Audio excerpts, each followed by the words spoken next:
This is Matt for Into Boxing. Delighted again to be joined by world champion Maxi Hughes. Maxi, fresh off holiday, back in sparring. How are we feeling?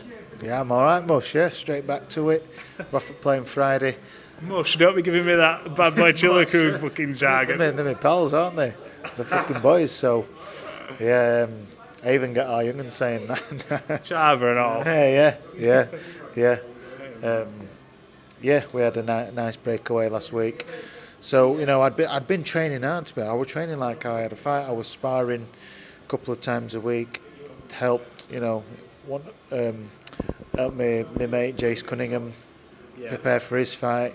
Unfortunately, it didn't go Jace's way. And then just before going away, as a going away present, I had a nice spar with Dalton Smith.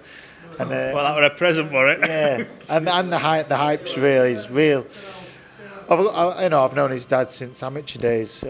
Grant, still sitting. Yeah, look, just nice people. So a lot of time for them, and great sparring. And we're penciled in to be back there next Wednesday, I believe. So going straight back into it. You've had a bit of a move around in here tonight with some young lads, some good talent in this gym, isn't there? Josh Hargreaves, Levi who's coming in as well.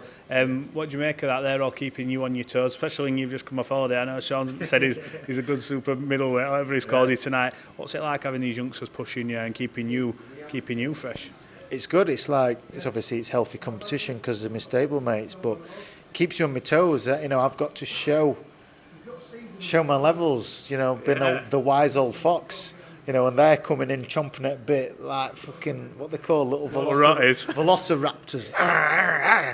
They're fucking biting at me, so I've got to keep these young'uns off and use my experience and that, so I had to blow cobwebs off tonight, which were good, they put it on me and we learn each other, I keep their, it's, what's the word for it, their eagerness, obviously they're chomping at a bit, want to impress, and I've got to get around that, use it against them and use my experience being the wise old fox. Do you enjoy that though, giving them a bit, and obviously it's seasoning for them when they're sparring the likes of you, especially with how your career's gone. Do you enjoy that, them coming in and giving you that bit of a test? Because if they know they've had a good spar against you, they'll go home tonight and be like, it's been a good day today, so you've got to almost keep them in check. Obviously, I don't want them going around saying, that silly old bastard Maxi in our gym, we filled him in tonight. So, I've got to be always, pressure always on. I've always got to perform, and as well, not being that, like, they'll obviously look up to me as well, I've won area international titles, British titles, and now IBO world titles. So, obviously, they're coming, they're obviously wanting to be on that same journey. So, they're looking, so I've got to show them how I did it, and we all help each other. What advice would you give them for someone who's seen the pitfalls and the I don't try to say it without I'll just say it, the shitty end of the stick in boxing. Yeah. What advice have you give them? There's obviously youngsters who are 3 and 4 are now coming through, and I asked them, have they give you any key advice? Have you said to them, look, just watch out for this or do this? What's really key for them at this stage? Like at the lads last, like we had. They're all on the same bill. Reese, Donny, weren't they? Yeah, Reese, Will, who's not in tonight, probably at a wine bar somewhere as Will. He likes his fine wines and he's got a refined palate. Are you joking? Yeah, and he's from York, isn't he? Oh wow. Then you got Josh, and Levi was on that bill. He wasn't with us then, but he was on that bill. So I've got to see it. I was there. We're in corner for him as well. So I pass on as much as I can. On fight night and stuff, so and in gym as well, we talk through things. How we both, they give me feedback as well. I don't stop learning. I can learn off them as well. Yeah. That's how boxing is. So we're always chatting. We're always bringing each other on. Maybe you could have done that. Try that. All that sort of stuff. And in terms of everybody's story is different. Like for instance, Josh Warrington, his rise, he step up, and he passed his test. He kept passing his tests all the way along. So, whereas my journey's been win a fight, lose a fight, and back down. So, my journey's been up, down, and what my advice were to Josh and Reese. I've been there. I know how you feel. This is where it tests your mettle. Yeah. How much do you test that? How much do you want it? We get back in gym. That's in past. Can't change that now. look forward. You know, I'll determine how much do you want it. That's, you know, I think without realising I've got quite a high amount of resilience. And my wife does reassure me. She says, you know what, you are resilient. And it's funny, we had this conversation on holiday. Yeah, on holiday, because I bumped into an old amateur pal of mine, Matty Nielsen. His dad runs the Tom Hill amateur boxing club over in Donny, and Matty, I think he was light heavyweight or cruiserweight, great amateur boxer. I think he won championships, ABA champion, great kid. He was on about turning pro a few years ago, and I bumped into him at the same hotel. I says, "Fucking hell, Matty, what happened to turning pro and that?" And he says, "I discovered drinking. It was easier to go out drinking." I said, "Fucking hell, you were ABA champion." And I'll tell him, I says, "He were ABA champion." I says, I couldn't win championships as an amateur." He says, "Yeah, but," he says, "give yourself credit. You've got a champion's mindset and resilience. Look where you are now." And I thought, you know what, you fucking... Conor McGregor walking off down beach. Yes, make sure sunglasses are on. I thought, you are right. Oh, wow. Yeah, so, you know, it's... Yeah. I don't give myself enough credit on that sense. You know, she always gives me that. So, you know, look what you have done. You've been down, you've been up. So, yeah. Before we move on, let's talk about these Crocs. I mean, you've not got any stickers in them. They've not even. I can't even justify them as as appropriate because.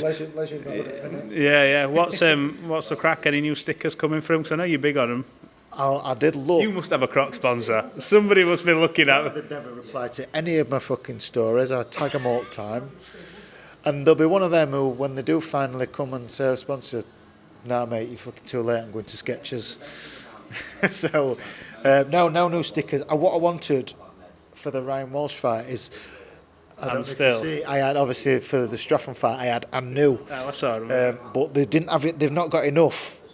I could put "and still" with one L, but couldn't you make your own hole in them?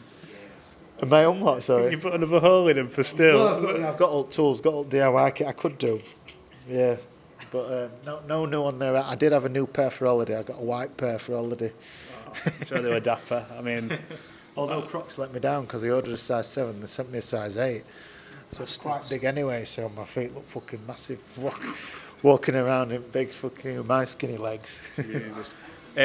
Right, let's talk about the Maxi Hughes train that apparently we're all on, according to Mr. Hearn. Yeah. Where's this train going? I mean, a lot of talks about Ryan Garcia. I know that he's fighting Fortuna now, but you want to keep this momentum going now. You're in the form of your life. Do you know, even if you can't disclose who you could be fighting, do you know when you'll be back out roughly? Are you working towards a date? I've been training for ages, like I've been fighting. You know, I'm full time now, so that's just what I do. I train and prepare. Been living in gym, sparring. The Maxi Hughes train, it gained momentum. It's fully boarded, but it's still in fucking station at the minute.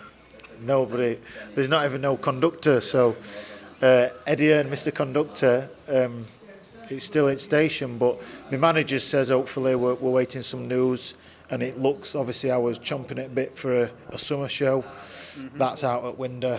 You know, I heard that they were coming to Yorkshire before they announced Dalton Smith. So I thought, surely, going to be on that, Sheffield. But no, not on that. So it's looking like September. So we're 8 weeks away from the first weekend in September. So I'll be ready then, and I'll be ready at the end of August. But we'll see just awaiting that call from the manager, who's obviously doing the dealings for me with Matt Truman. We're just waiting. I know, obviously Eddie's busy. They've got that show, they've got the Gisora show out weekend now, so hopefully now the conveyor belt keeps going round, doesn't it? So we're hopefully waiting, and we should be our turn next. Fingers crossed. Yeah, there were a lot of talk about Ryan Garcia. How much of a kick to the stomach and kick in the teeth for that for you? Because I know you really fancied that fight. I know you've been talking about Devin Haney for years as well, but that Garcia fight, when it was coming round, you'll have had the bit between your teeth to go over there and do a number on him. So, disappointing? Really. I had a good week where I was down, and my missus had to keep picking up, saying, "Look, it is what it is. You know, you got to move on from it. You know, keep positive. Your chance will come. Just keep winning, and your chance will come." So, you know, it's this weekend, and it would have been this weekend, and it just annoys me seeing the poster like, Yeah. See, it should have been me. Should have been me, and I'd have loved that opportunity. And I didn't get it. So yeah, I'll be watching, but I will be fucking devastated if Fortuna turns him over, because I'm like, that should have been me. And I believed in myself to go over on there and do it. And what better stage to do it on? California, headline in America, big name, all eyes watching. So you can use that now as a motivating tool to say, you know what, ship may have sailed for that, but you know what, that is going to be me at some point. And does that give you a bit of a kick up the arse to say, you know what, I've still got the momentum, let's just keep this rolling on? Yeah, taking positives out of it. Garcia knows me. Golden Boy know me because they've obviously been in negotiations. Devin Haney knows who I am. He knows I'm the IBO champ. So it's good that the top names in America know who I am. They're speaking my name. So it's only growing my profile. So as long as I keep winning, them fights are there. They'll come. And we're a good team. So them fights have to come. As long as I keep winning, they're there. Any surprise that Devin Haney mentioned wanting the IBO? Not many fighters who were, calling themselves undisputed go, you know what, we'll just take that title. I bet when your ears pricked up when you heard that. Yeah, my manager sent me a video and I thought, come on, George, step aside, let us fight. You fight the winner. You message George, ask him. yeah, but I know George is a proud man and he ain't gonna budge on that rematch clause. So, again, keep winning. Hopefully Devin still feels that same way. If he comes through rematch, and imagine that Maxi Hughes fighting for all the belts. Yeah, I mean, it's been unbelievable, wasn't it, really, for you? Stranger things have happened. I won't put it past boxing, things can happen, especially when you put yourself in that position. So you're looking at the end near September, you're already in shape. Any sort of inkling of opponent? Has any slipped to you or given you an idea of who it could be? You don't have to say, because I know you're probably bound by secrecy and all that, but has he give you an idea? No, nothing. I haven't personally heard from Eddie, myself, so it's all through my manager, Steffi. He gives me an update. He'll say, I've sent Matchroom 4 messages this week. They've not got back to me once, so I'll try again next week. So that's sort of how it is, so... No inclination. I've been, obviously I want the big names. I want them. I've earned it now. I've earned that right, and obviously they're speaking my name. So, if it's not Devin, if it's not Ryan, sorry to cut you off mid-floor. If it's not any of them two, who do you want? Have you got a hit list of what? If it can't be that, it has to be this. If it can't be that, it has to be that. Because them two are obviously maybe tied up now. So what are you looking at? The next best thing really, whichever money fights. I'd bear no bones. I'm not just money. Whoever pays most money, they're the kind of fights that will fire me up and think. As well as progression. Obviously, I don't want to fight nobody. What's not people are going to why have you fought him? So it's money fights and fights that can progress my career. I know Billy Dibb, of all people, were reaching out to me.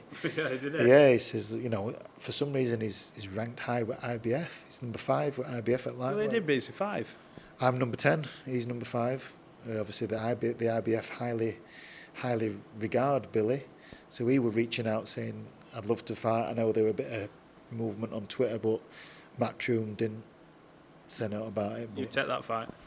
Absolutely, yeah. He's a former world champion, super featherweight champion, highly ranked with IBF, so beating him would put me in top 5. And I believe Gustavo Lemos, who beat Lee Selby, I think he may be mandatory. I know he's number 1, so I believe he's mandatory. And scenarios I've dreamt, thought of while I'm out pounding payment when I think, what could happen? Maybe if Devin beats George, vacates, moves up. I'm ranked high enough. Me and this Gustavo, we go fight for a vacant belt. Just a scenario I've thought of. Yeah, I bet you have. Hoped for. You listening, Devin? yeah. You do your job, Devin, and vacate, and you'll move on. You've cleared up, so there's no else for you at lightweight. Can you imagine? It'd be a treat. Have you got a message for everyone aboard the Maxi Hughes train? Message to your fans. Your growing support, by the way, for each fight. You got a message for these before we sign off? Everyone aboard the train, please bear with us. We're waiting on the conductor and the captain, the train driver. We know we're all aboard. We'll try and keep everybody entertained, and keep patient and hopefully we'll have some news soon. Some big nights ahead hopefully for you, Maxi. Appreciate your time. Cheers, pal. Thank you. Nice one.